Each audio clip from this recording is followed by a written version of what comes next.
Hello বন্ধুরা, আমি এসে গেছি সুপ্রিয়ার প্রাণভোমরা থেকে আবার তোমাদের জন্য আরেকটা নতুন রেসিপি নিয়ে। আজকে করব শোলা কচু। নিশ্চয় শোলা কচু সবাই খাও, শোলা কচুতে গলা ধরে না, নির্ভয়ে খেতে পারবে।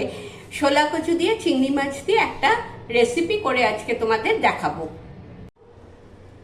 এই দেখো, আজকে আমি শোলা কচু দিয়ে শোলা কচু এই যে আলু ডুমো ডুমো করে কেটে রেখেছি। এই দেখো, এরম ভাবে আলুগুলো কেটেছি, এইভাবে শোলা কচুটাও ডুমো ডুমো করে কেটে আমি সেদ্ধ করে রেখেছি। আচ্ছা, এই দিয়ে আর এই যে চিংড়ি মাছ দিয়ে করবো, চিংড়ি মাছটা আমি ছাড়িয়ে নুন আর একটু ভিনিগার মেখে রেখে দিয়েছি। এখন আমি কড়া বসিয়ে দিয়েছি, কড়াটা গরম হয়েছে, একটু সর্ষের তেল দিয়ে দেবো। একটু বেশি তেল দিও, এগুলো খেতে একটু একটু রিচ হলে ভালো লাগে খেতে। আচ্ছা, সর্ষের তেল দিয়ে দিয়েছি, এবার তেলটা একটু গরম হোক। তেল গরম হয়ে গেছে, এখন আলুগুলো প্রথম হচ্ছে জিরে, জোয়ান আর শুকনো লঙ্কা আমি তেলের মধ্যে ফোড়ন দিয়ে দিচ্ছি। এই যে এগুলো একটু ফোড়নটা একটু ভাজা ভাজা করে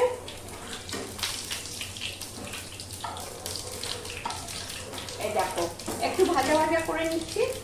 নিয়ে এবার তেলের মধ্যে আমি আলুগুলো ছেড়ে দিচ্ছি।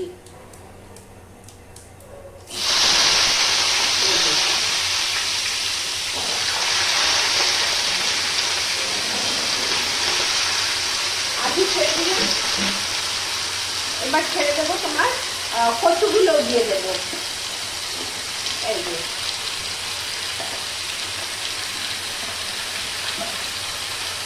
কচুগুলো দিয়ে এই যে আলু আর কচু কড়াতে দিয়ে দিলাম, জোয়ান জিরে আর শুকনো লঙ্কা ফোড়ন দিয়ে এগুলো দিয়ে একটু ভাজবো।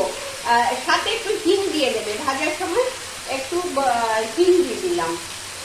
হিং দিয়ে হিংটার গন্ধটাও সুন্দর ওঠে, হিং হজম করায়, ওই জন্য হিংটা দিয়ে একটু বেশ করে নেড়ে নিচ্ছি। দেখো এই দেখো, একটু আলুটা আর কচুটা তেলের মধ্যে একটু ভাজা ভাজা করে নিলাম ফোড়ন দেওয়ার পর। এবার চিংড়ি মাছগুলো দিয়ে দেবো। আমি চিংড়ি মাছ আলাদা ভাজিনি, চিংড়ি মাছটা ভিনিগার মেখে রেখে দিয়েছিলাম, ভিনিগার আর নুন মেখে। এবার চিংড়ি মাছগুলো দিয়ে দিচ্ছি। দেখো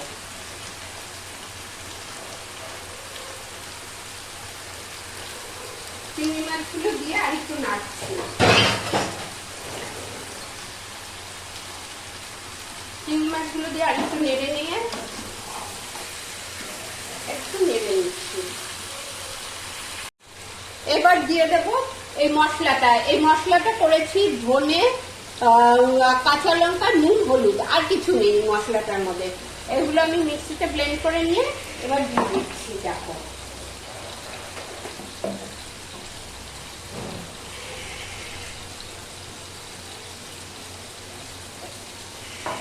এই দিলাম, আর একটু হিং দিয়ে দেবো। হিংটা আগেই দিয়েছি, তাও আর একটু সামান্য একটু হিং দিয়ে দিলাম। দিয়ে এবার ভালো করে কষাবো। এই দেখো এরকম ভাবে ভালো করে কষাবো। ভালো করে কষিয়ে নিয়েছি। এই দেখো ভালো করে কষিয়ে নিয়েছি, ঝোলটা শুকিয়ে গেছে। এবার একটু জল দিয়ে ভালো করে সেদ্ধ হয়ে যাতে মাখা মাখা হয়ে যায়, ওই জন্য একটু জল দিয়ে চাপা দিয়ে রাখবো খানিকক্ষণ। এই দেখো অল্প জল দেবো, বেশি জল দেবো না, দিয়ে ভালো করে চাপা দিয়ে রাখবো।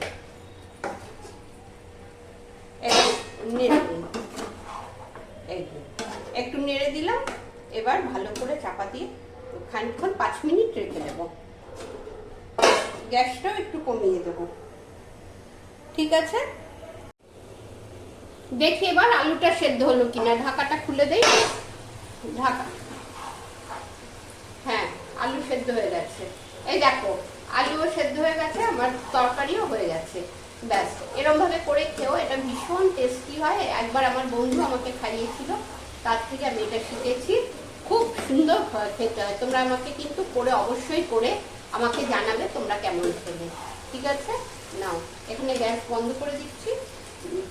এবার তোমাদের সামনে থেকে দেখিয়ে দিচ্ছি।